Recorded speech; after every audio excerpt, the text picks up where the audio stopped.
મોરારી બાપુ કહેતા કે પોથીના પ્રતાપે ક્યાં ક્યાં પોકિયા. હું તો બહુ સાવ નાનો કથાકાર છું, પણ છતાંય બદ્રીનાથમાં કથા, રામેશ્વરમાં, જગન્નાથપુરીમાં, દ્વારકામાં કોઈ જગ્યા બાકી રાખી નથી હિન્દુસ્તાનમાં. અને આ કથા કોણ? ઠાકોરજી કરાવે છે. તો એના હરિના જો થઈ જાવ તો હરિ જાય છે. બકાસુર, અઘાસુર, હા, આ બધાને ભગવાને ચીરી નાખ્યા છે. અને આજે પણ આવા અઘાસુર અને બકાસુર બે જેલમાં છે. એક હરિયાણાનો હતો, રામ રહીમ નામ રાખેલું. મુસલમાનો માને ને હિન્દુએ માને, મારું નામ રામ રહીમ. અને બીજાએ રામ ખરો પણ આશા રાખી પોતે આશા રામ. આવા લોકો આજે પણ જેમના સંજ્ઞા નથી. આમાં ભગવાનની ભક્તિમાં ધતિંગ ના કરો, ઈશ્વરની ભક્તિ સાચા હૃદયથી કરો અને સાચા હૃદયથી કરેલી ભક્તિ. બાકી એક ઉદાહરણ આપી તરત આગળ વધી જાઉં તો રામના રાજ્યમાં પુત્રો પણ ફરિયાદ કરી શકે. એક પુત્ર એ સાધુ પાછળ પાછળ જતો હશે, સાધુને બીક લાગી, કૂતરાને લાગી, કૂતરાનો પગ તૂટ્યો હોય એટલે ચીસો પાડી ધોવા. રામે લક્ષ્મણને કહ્યું, લક્ષ્મણ જરા જાણે આ કૂતરો કેમ રોવે છે. લક્ષ્મણ કૂતરાને સાધુને લઈને રામના દરબારમાં હાજર થયા. રામે પાણી છાંટ્યું અને કૂતરાને વાંચા ફૂટી. એટલે સાધુને કહ્યું કેમ માર્યો? કે મારી પાછળ પાછળ આવતો હતો. પણ તારી પાછળ આવતો હતો એટલે લાકડી બનાવી તો મને બીક લાગી. કૂતરાને પાણી છાંટીને રામે કહ્યું, બોલ કૂતરા, હું આને શું સજા કરું? કે તમે એક કામ કરો, આને 7 માળનો હવેલી બનાવી આપો. આને 7 માળની હવેલી બનાવી આપો. રામ કેવાને સાધુને 7 માળની હવેલી બનાવી આપો. ક્યાં હું ગયા જન્મમાં 7 માળની હવેલીનો માલિક હતો, પણ ધન હરામનું મેં આમે છાડ્યો.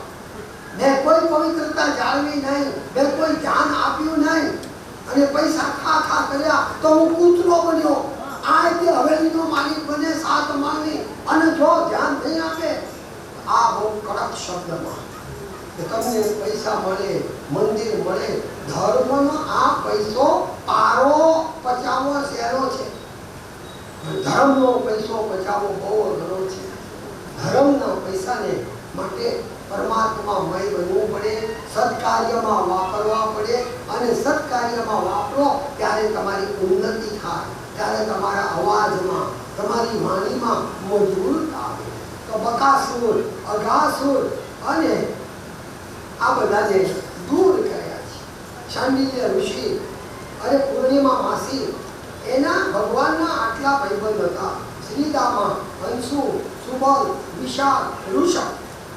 હવે ભગવાનનો ખાસ ભાઈબંધ મધુમંગલ એને કહ્યું, કાલે નાસ્તા છે ને ડબ્બા પાર્ટી, તો બધા ડબ્બા લઈને આવીશ અને સાથે ડબ્બા કરીશું. પૂર્ણિમા માસીનો દીકરો તો યશોદાના ઘેરે ખાતો પીતો. માસી માને તો મામા મને કહેતા કે બેટા આ છાશ પડી છે અને આ તો 3 દિવસ જૂની છે, તું લઈ જા ને, પ્રેમથી કહેજે કે મારી માયા મોકલી છે, કનૈયો પ્રેમનો ભૂખી છે, લઈ જા. છાશ લઈ તો ગયો પણ બીજા બધાના ડબ્બા જોઈને મધુમંગલ ઝાડની પાછળ સંતાઈ ગયો. ઝાડની પાછળ સંતાઈ ગયો અને આમ છાનો માનો જોઈએ. ભગવાન કૃષ્ણે કહ્યું, ભાઈ આ સુદામા, સુબલ, વિશાલ, ઋષભ, મધુમંગલ ક્યાં છે? તો મધુમંગલે આમ ઝાડની પાછળથી ડોક્યું કાઢી કે ડોક્યું મારી કે મારા માસીએ મારા માટે આપી છે, તું એકલો ના ખાઈ જાય. તો થયું કે મારા કનૈયાને આવું તો ના ખવડાવાય, એટલે છાશ પીવા લાગ્યો. ભગવાન દોડતા જઈને એના મોઢા પર 2 હાથથી મુઠ્ઠી મારી અને મોઢામાંથી છાશ ભગવાનના મોઢા ઉપર અને બ્રાહ્મણનો એઠું ભગવાન ચાટી ચાટીને ખાવા લાગ્યા. અને આ જોઈને બ્રહ્માજી બ્રહ્મમાં પડ્યા. બ્રહ્મા એ બુદ્ધિનો દેવ, દરેક વસ્તુ બુદ્ધિથી નામ આપશો, દરેક વસ્તુ બુદ્ધિથી નહીં હૃદયથી માપો. અને ઠાકોરજીની વાત આવે ને ત્યારે આ દરવાજા બંધ, આ દરવાજા બંધ, બુદ્ધિના દરવાજા. અને બ્રહ્માએ વાછરડા લઈ ગયા. ભગવાને કહ્યું, વાહ બ્રહ્માજી, આજે તમે મારી સાથે ભગવાને જેટલા હતા ને વાછરડા એટલા વાછરડા કરી દીધા. હા ને બીજે દાડે આવ્યા તો બ્રહ્માજી ઉપરથી નીચે આવ્યા કે નીચે શું છે જોયું કે એટલા વાછરડા. બ્રહ્માજી ગોપ બાળોને લઈ ગયા ઉપર, ગોપ બાળોને લઈ ગયા. ગોપ બાળોને લઈ ગયા તો ભગવાને બીજે દિવસે એટલા જ ગોપ બાળ બનાવ્યા. બ્રહ્માનો એક દિવસ એટલે ભગવાનના આપણા પૃથ્વીના 365 દિવસ. એક દિવસ ઉપર તો ગોપીઓને થયું કે મારા છોકરા એટલો જ મારો લાલા જેવો છે. લાલા જેવો નહીં, લાલો પોતે તારો દીકરો.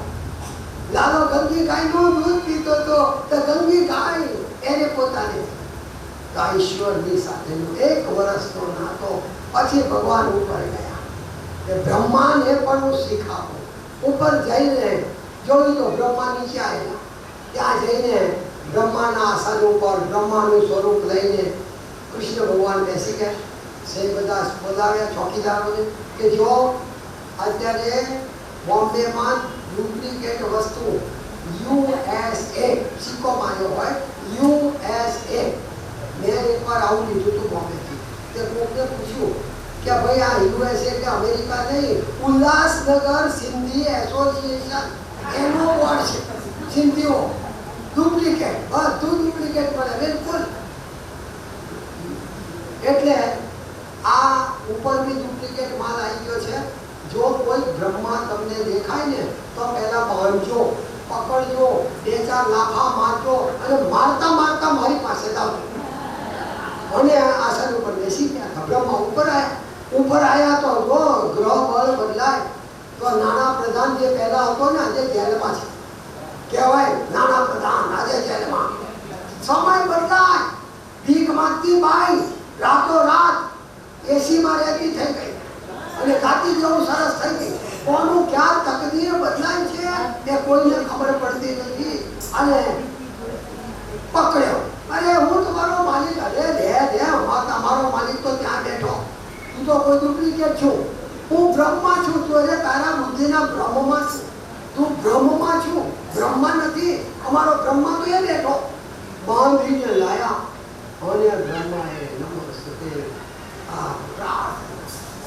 અને હે પ્રભુ, હે ઈશ્વર, મારી કોઈ નમો સુનંતાય સહસ્રમૂર્તે સહસ્રપાદાય શિશુરોર્ભાવે સહસ્રનામ્ને પુરુષાય શાશ્વતે સહસ્રકોટિ યુગાય. હે ઈશ્વર, અમને ખબર નહોતી કે જેટલા વાછરડા, જેટલા ગોપબાળ એટલા ગોપબાળ તમે બની ગયા. હું માફી માંગુ છું. બ્રહ્માજીએ માફી માંગી. બ્રહ્માની પરીક્ષામાંથી પાસ થયા પછી આગળ એક કથા એવી છે કે પ્રહલાદના વંશજમાં કોઈના ઉપર હાથ નહીં ઉપાડો અને એટલા માટે નાગ દમન પહેલા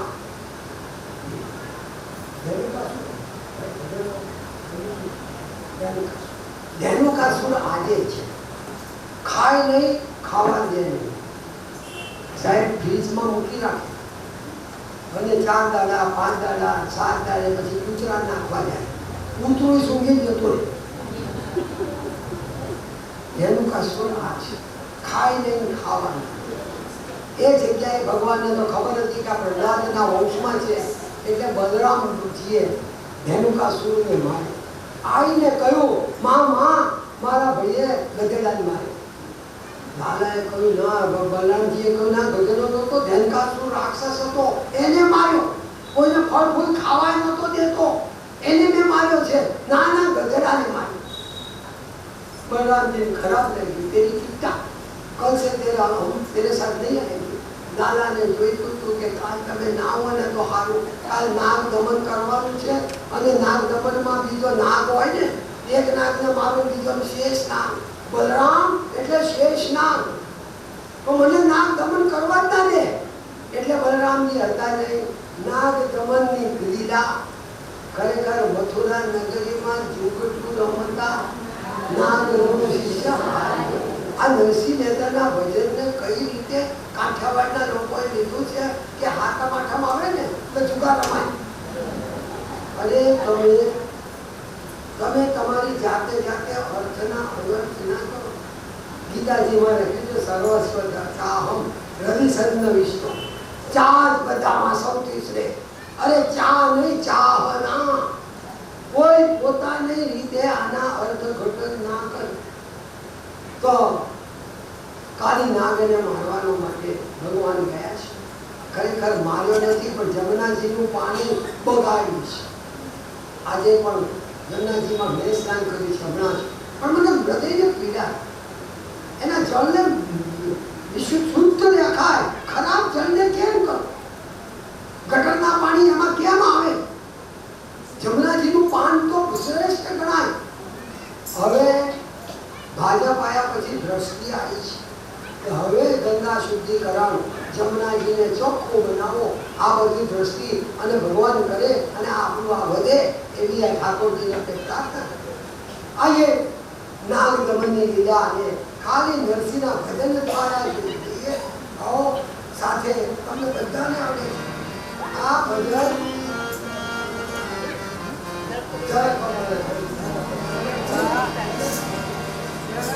મારી જોડે બધા જ જરા કામ છાડી જાય। આપણે નાનપણમાં ભણી ગયા છે।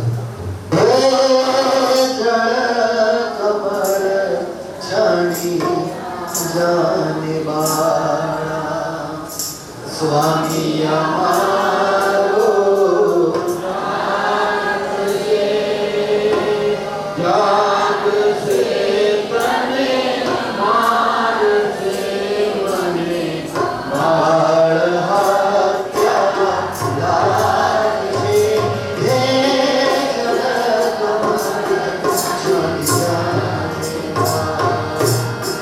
સ્વામી તમારો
अपराधी न समझ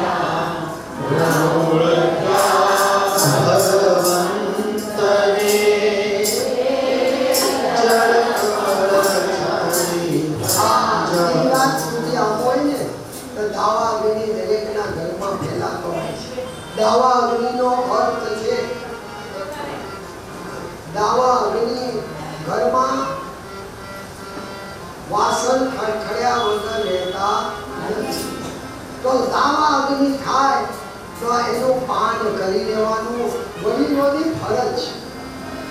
કે જો ઘરને આનંદમાં ટકાવવો હોય તો સહનશીલતા સહનશીલતા સહનશીલતા. તમે જેટલું સહન કરશો ને એટલો દાવા અગ્નિ બંધ થઈ જશે. ભગવાને પણ શીખવાડ્યું છે કે મેં પોતે પણ દાવા અગ્નિનું પાન આગળ ચીર હરણ લીલા છે એને ખોટી રીતે રજૂ કરે છે. બાકી ખરેખર શબ્દને પણ નગ્ન બાળાતું નથી. કોઈ પણ તમે કપડા પહેર્યા વગર ખુલ્લા જળાશયમાં ન નવાય ન નવાય ન નવાય. અગ્નિદેવનો જેમ દોષ છે એમ જળ પણ દેવ છે. જળદેવનો પણ દોષ ન લાગે એ કારણ બતાવ્યું છે.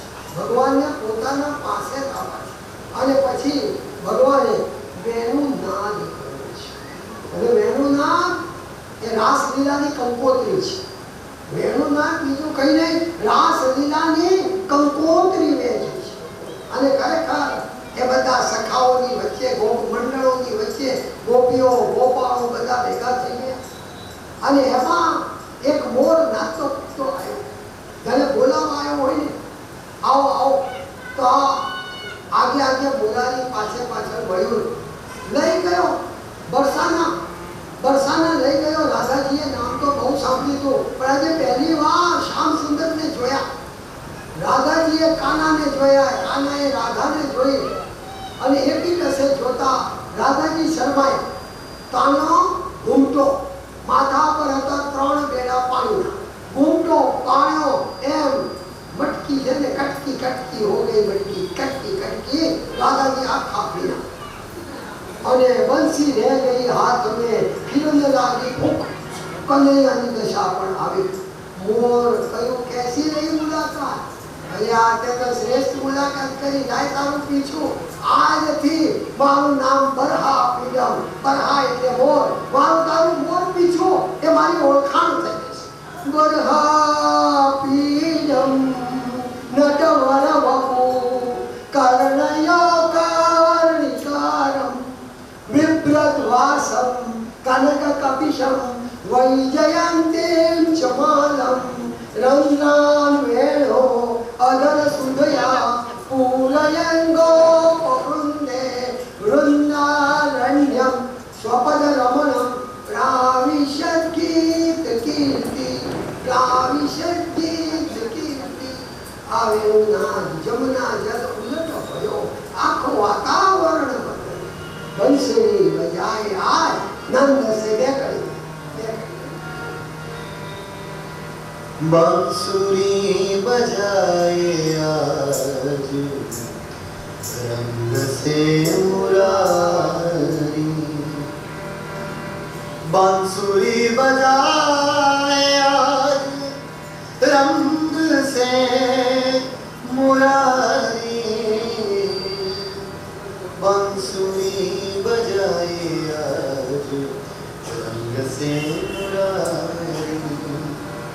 वृंदावन बंसी बजी 3 लोक प्यारी. वृंदावन बंसी बजी 3 लोक प्यारी. ग्वाल बाल मगन भय ब्रज की सब नारी. बांसुरी बजाए से मुरारी. હવે શુદ્ધિ થયા પછી ગોવર્ધન એટલે ગો એટલે ઇન્દ્રિયનું વર્ધન કરવાનું છે. કારતક મહિનામાં ઇન્દ્રને રાજી કરવા માટે કોપાયમાં ન થાય માટે વ્રજમાં મોટો યજ્ઞ કરતા 56 ભોગ ધરાવતા લાલો પહેલો પ્રચારક નીકળ્યો. નંદ બાબાને પૂછ્યું આપણે યજ્ઞ કેમ કરીએ? કે ઇન્દ્ર વરસાદ આવે છે. ના, ઇન્દ્ર વરસાદ નથી લાવતો. આ ગોવર્ધન નાથ છે ને, આજે સાયન્સ અને ભૂગોળ કહે છે કે માર્ગમાં પર્વત હોય ને તો વરસાદ વાદળા અથડાય અને વરસાદ પડે. તો ગોવર્ધન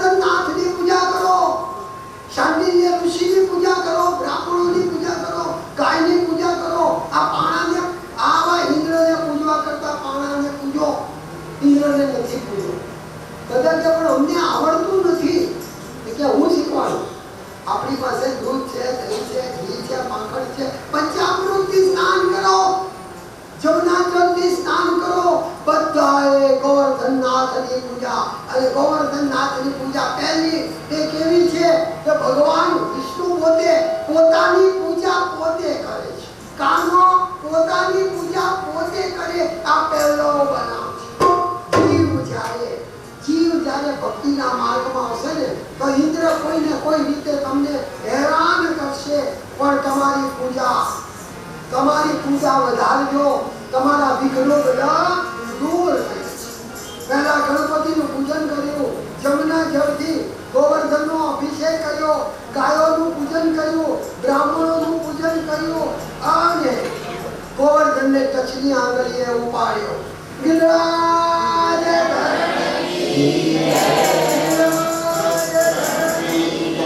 ગર્ગાચાર્ય સાક્ષાત નારાયણ છે. જીવે સદૈવમ ભજસોંદરાણી નામાનિ કૃષ્ણસ્ય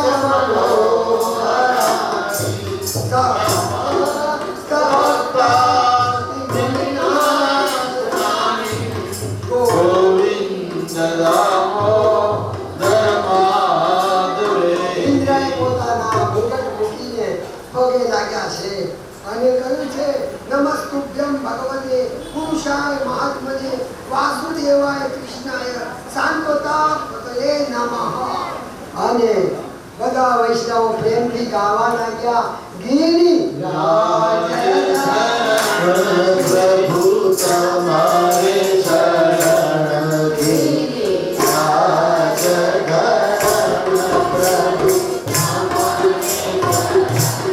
પ્રભુ તમારે શરણ, વલ્લભ તમારે શરણ, પ્રભુ તમારે શરણ, વલ્લભ તમારે શરણ, ગિરિરાજ શરણ, શ્રીજી તમારે શરણ, ગિરિરાજ શરણ, શ્રીજી તમારે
રમીલાબેન નહીં સાંભળે પણ ઢાંકી તો ના એ નહીં સાંભળે. મહાપ્રભુજીની બેઠા હરિદેવજીનું મંદિર, દાનિયા મંદિર, દાન ઘાટી.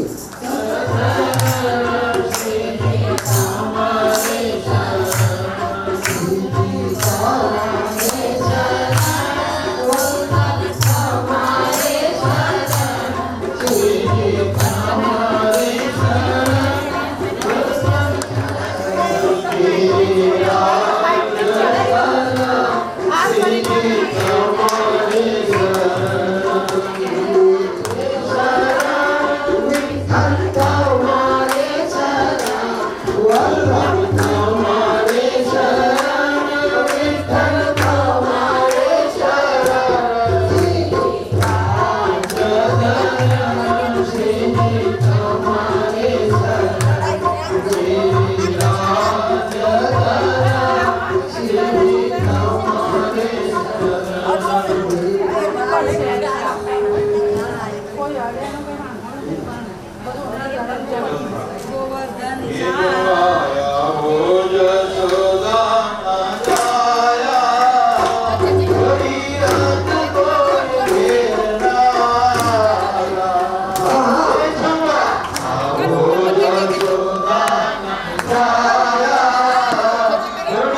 ओम दानाय स्वाहा ओम समानाय स्वाहा रुद्राय शिष्याभ्याया प्रभु जयकारा कारा श्री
कृष्ण ब्राह्मण ब्रह्मवर्चसी जायताम्